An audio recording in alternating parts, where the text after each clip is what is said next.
పెద్దపల్లి పట్టణం తెలంగాణ విద్యుత్ artisan conversion JAC జిల్లా కమిటీ ఆధ్వర్యంలో పెద్దపల్లి విద్యుత్ సూపరింటెండెంట్ ఇంజనీరింగ్ కార్యాలయం ముందు విద్యుత్ సంస్థలో ఆర్టిజన్ను వెంటనే కన్వర్షన్ చేయాలని డిమాండ్ చేస్తూ రిలే నిరాహార దీక్ష చేస్తున్న విద్యుత్ ఆర్టిజన్ ఉద్యోగులకు మద్దతుగా దీక్షలో పాల్గొన్న పెద్దపల్లి నియోజకవర్గం బీఆర్ఎస్ నాయకురాలు దాసరి ఉష మాట్లాడుతూ విద్యుత్ సంస్థల ఆర్టిజన్స్ ని వెంటనే కన్వర్షన్ చేయాలని డిమాండ్ చేస్తూ ఒకే సంస్థలో ఆర్టిజన్లను ఒక్కరకంగా ఉద్యోగస్తులకు ఒక్క విధంగా చేస్తున్నారంటూ ఈ కాంగ్రెస్ ప్రభుత్వాన్ని ప్రశ్నిస్తూ ఆర్టిజన్లో యొక్క విద్యా అర్హతను బట్టి కన్వర్షన్ ఇవ్వాలని కోరుతూ ఇది నిన్న మొన్నటి సమస్య కాదు, గత 18 సంవత్సరాలుగా ఆర్టిజన్స్గా వ్యవహరిస్తున్న వారికి రెగ్యులరైజ్ చేయకపోయేసరికి వారికి సమాన గౌరవం కూడదక్కడం లేదన్నారు. రెగ్యులర్ ఉద్యోగస్తులకు రిటైర్మెంట్ బెనిఫిట్స్ అందుతున్నాయి, వారు మరణిస్తే వారి పిల్లలకు చదువుకు తగిన ఉద్యోగాన్ని ఇవ్వడం జరుగుతుంది.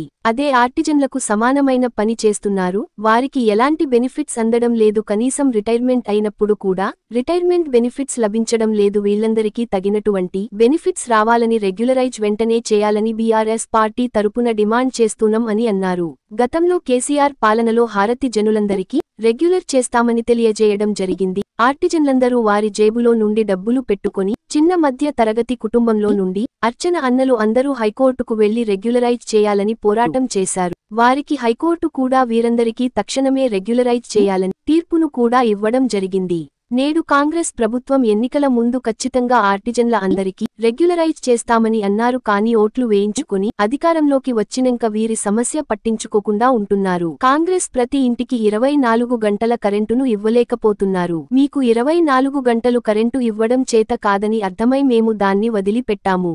కనీసం వేతనమైన ఇవ్వండి అంటూ డిమాండ్ చేస్తూ ఆర్టిజన్స్ అన్నలందరికీ రెగ్యులరైజ్ చేసేంతవరకు వారికి టీఆర్ఎస్ తరఫున అండగా ఉన్నప్పుడు వాళ్ళకి సమానంగా ఎందుకు చూస్తలేరు?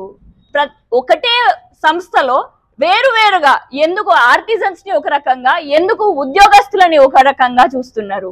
మరి ఆర్టిజన్స్ ని కూడా రెగ్యులరైజ్ చేయాలి అని చెప్పేసి నేడు ఈ రిలే నిరాహార దీక్షలో వాళ్ళకి మద్దతుగా రావడం జరిగింది. మరి ఈ రిలే నిరాహార దీక్ష మరి ఇప్పటి నుంచి ఉన్నది కాదు, ఈ దీక్షలన్నీ ఇప్పటి నుంచి చేస్తున్నవి కాదు, ఇది నిన్న మొన్న వచ్చిన సమస్య కాదు. గత 18 సంవత్సరాలుగా మరి ఆర్టిజన్లు కూడా ఎంతో మంది దీంట్లో 18 సంవత్సరాల నుంచి ఆర్టిజన్లుగా ఉన్నారు, వ్యవహరిస్తున్నారు. అయినప్పటికీ కూడా వాళ్ళని రెగ్యులరైజ్ చేయకపోయేసరికి వాళ్ళకి సమానంగా గౌరవం కూడా దక్కుతలేదు. మరి నేడు రెగ్యులర్ ఉద్యోగస్తులుగా ఉన్న వాళ్ళందరూ కూడా వారి రిటైర్మెంట్ బెనిఫిట్స్ వస్తున్నాయి. వాళ్ళు చనిపోతే వాళ్ళ పిల్లలకి తగినట్టుగా, చదువుకున్న దానికి తగినట్టుగా ఉద్యోగాలు ఇవ్వడం జరుగుతుంది. కానీ అదే ఆర్టిజన్స్ గా ఉన్నప్పుడు సమాన పని చేస్తున్నారు, కానీ ఎట్లాంటి బెనిఫిట్స్ వీళ్ళకి రావటం లేదు. కనీసం రిటైర్మెంట్ అయినప్పుడు కూడా వీళ్ళకి తగినటువంటి రిటైర్మెంట్ బెనిఫిట్స్ కూడా లభించట్లేదు. మరి వీరందరికీ కూడా తగినటువంటి బెనిఫిట్స్ రావాలి అంటే రెగ్యులరైజ్ చేయాలి ఆర్టిజన్స్ అందరినీ అని చెప్పేసి నేను డిమాండ్ చేస్తున్నాం. మరి మన గత కేసీఆర్ గారి పాలనలో మనం చూసినాం, ఖచ్చితంగా ఆర్టిజన్స్ అందరినీ కూడా రెగ్యులరైజ్ చేస్తామని చెప్పేసి తెలియజేయడం జరిగింది. మరి ఆనాడు ఆర్టిజన్స్ అన్నలందరూ కూడా వారి జేబులో నుంచి, చిన్న మధ్య తరగతి కుటుంబాల నుంచి వచ్చిన ఆర్టిజన్స్ అన్నలందరూ మరి వారి జేబులో నుంచి పైసలు తీసుకొని కూడగట్టుకొని హైకోర్టుకు పోయి మరి పోరాటం చేసిళ్ళు వాళ్ళని రెగ్యులరైజ్ చేయడానికి. మరి అప్పటికి కూడా హైకోర్టు తీర్పు ఇచ్చింది. మరి ఆ తీర్పు ఆర్డర్ కూడా ఇప్పుడు మనందరి దగ్గర ఉన్నది. వీరందరినీ కూడా తక్షణమే రెగ్యులరైజ్ చేయాలి అని చెప్పేసి తీర్పు ఇవ్వడం జరిగింది. మరి కాంగ్రెస్ ప్రభుత్వం ఎన్నికల ముందు ఖచ్చితంగా ఆర్టిజన్స్ అందరినీ కూడా రెగ్యులరైజ్ చేస్తామని అన్నారు. మరి ఎలక్షన్లు అయిపోయినాయి, ఓట్లు వేయించుకున్నారు, ఎలక్షన్లు అయిపోయినాయి.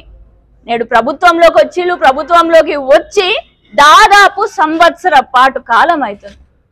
సంవత్సరం దాటిపోయినా కూడా మీరు 24 గంటల కరెంట్ ఇవ్వలేకపోతున్నారు.